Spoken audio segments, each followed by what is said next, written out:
મિત્રો સામાન્ય રીતે અજાણ્યા નંબર પરથી કોનો કોલ આવ્યો છે એ ચેક કરવા માટે અને આપણી પ્રાઇવસી સુરક્ષિત રાખવા માટે આપણે મોટે ભાગે થર્ડ પાર્ટી એપનો ઉપયોગ કરતા હોઈએ છીએ અને સૌથી મોટી દુઃખની વાત આમાં એ છે કે એ થર્ડ પાર્ટી એપ પણ કેટલી સુરક્ષિત છે અને કેટલી નહીં એની પણ આપણને કોઈ જ ખબર નથી હોતી.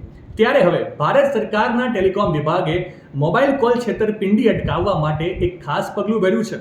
હવે જ્યારે તમને કોઈ અજાણ્યા નંબર પરથી કોલ આવશે ત્યારે કોલ કરનારનો નંબર અને નામ તમારા મોબાઈલની સ્ક્રીન પર દેખાશે અને એ પણ કોઈ પણ થર્ડ પાર્ટી એપ્લિકેશનનો ઉપયોગ કર્યા વગર. આ નામ મોબાઈલ નંબર કનેક્શન ખરીદતી વખતે વપરાશકર્તા દ્વારા આપવામાં આવેલા આઈડી પ્રૂફ જેવું જ હશે. આ એક ડિફોલ્ટ સુવિધા રહેવાની છે. જો કોઈ પણ વપરાશકર્તા આ સુવિધા ઈચ્છતો નથી તો તેઓ તેને ડીએક્ટિવેટ પણ કરી શકે છે. આ પગલું દેશભરમાં ડિજિટલ ધરપકડ અને નાણાકીય કૌભાંડો જેવા કે છેતરપિંડી ભર્યા કોલ અને સાયબર ગુનાઓને રોકવા માટે લેવામાં આવ્યું છે, જેથી કરીને વ્યક્તિ ઓળખી શકે કે તેમને સામેથી કોણ ફોન કરી રહ્યું છે અને સ્પેમ કોલથી બચી પણ શકાય.